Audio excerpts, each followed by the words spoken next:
You have been told a gentle lie from the moment you could understand words.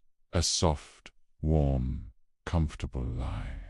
It was whispered to you in classrooms, sung to you in advertisements, and sold to you as the highest virtue. The lie is this, that the purpose of your life is to be happy, to find peace, to build a soft nest of security and comfort, and then to quietly fade away in it. This is the lullaby of the herd, the gospel of the mediocre.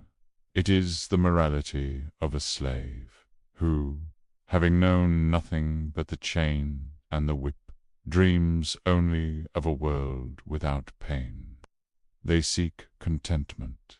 They seek the absence of struggle. They call this happiness. But look closer. It is not life they seek. It is a gentle, anesthetized, dreamless sleep. It is the peace of the tomb. You feel it, don't you? A deep and restless stirring. A discontent with the comfortable cage. You tell yourself you want peace, but does a fire want to be extinguished? You tell yourself you want security, but does a river want to be dammed into a stagnant pool? No. What you feel is the most honest thing about you. It is the primal pulse of existence itself, screaming against the tranquilizers of modern life. It is the engine you've been taught to deny. Nietzsche gave it a name, the will to power. Do not be alarmed by the phrase. Your domesticated mind immediately leaps to images of tyrants and desperates.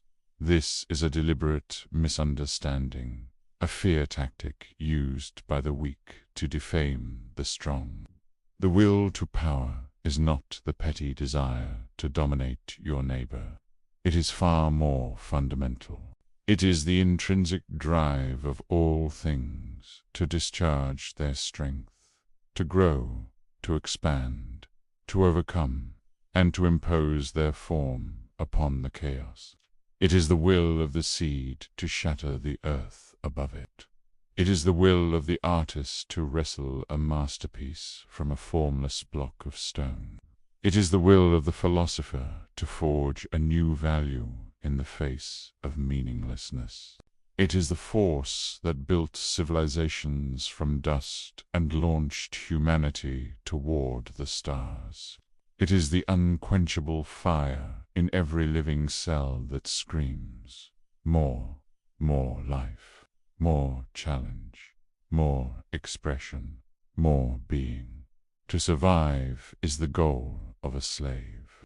To simply exist, but to live, to truly live, is to expend your power, to seek resistance, to grow into the highest possible version of yourself.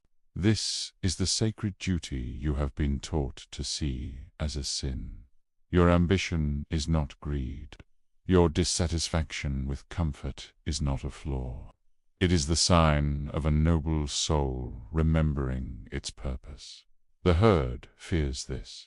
They will tell you to be humble, to be content, to know your place. What they are really saying is, stay with us in the pasture. Do not climb the mountain, for its peak is lonely and the winds are harsh. We fear the sight of you standing up there, because your ascent reminds us of our own refusal to climb. The highest will to power is not found in conquering others. It is found in conquering yourself. It is a declaration of war on your own apathy, your own fear, your own weaknesses. It is the act of self-overcoming. The man who seeks comfort wants to eliminate his suffering. The man who seeks power understands that suffering is the chisel that sculpts the spirit. He does not ask for the suffering to end. He asks for himself to be strong enough to make it meaningful. Every day you are presented with a choice: the path of comfort or the path of growth? The path of the slave, or the path of the master? To be the master is not to own another, but to own yourself completely. Be the author of your own laws and the judge of your own values. Your greatest opponent is the person you were yesterday. Your greatest victory is to surpass him. This is the lonely, exhilarating, and terrifying path of the Creator. But how? How do you harness this fire without being consumed by it? An untamed will is mere chaos.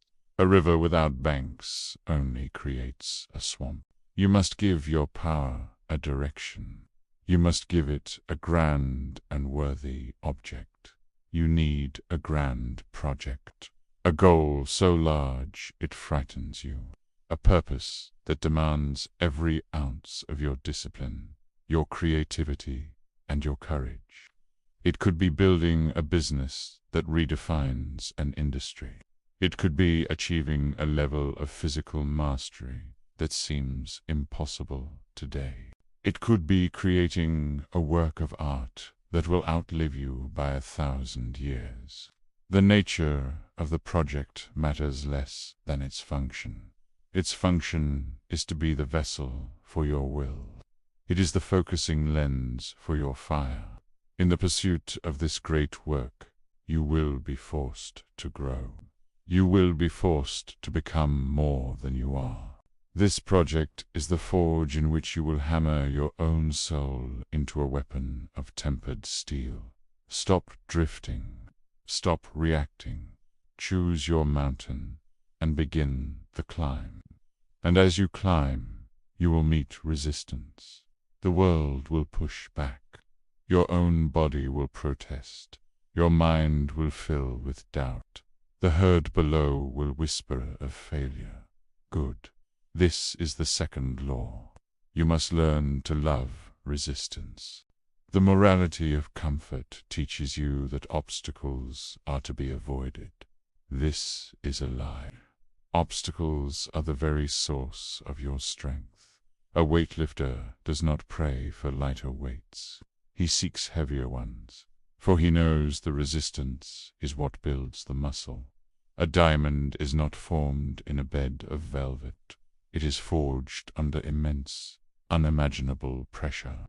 Every problem you face is an opportunity to discharge your power. Every setback is a test of your resolve. Every enemy, every critic, every failure, they are not curses, they are gifts. They are the sharpening stones sent by existence to hone your edge. Do not curse the storm. Learn to sail in it. Do not fear the dragon. See it as the guardian of the treasure you seek. Your power does not grow in the calm. It grows in the chaos. Welcome it. So look in the mirror. Look past the face that has been trained to smile, to be polite, to apologize for its own existence. Look deeper. You will see a flicker, a dormant fire. That is your will. That is the dangerous, beautiful, and divine truth of who you are. It is time to stop lying to yourself. The hunger you feel is not for happiness. It is for greatness. The restlessness in your soul is not a sickness. It is a call to arms. The initiation is over. The truth has been revealed. Now the work begins. Become what you are.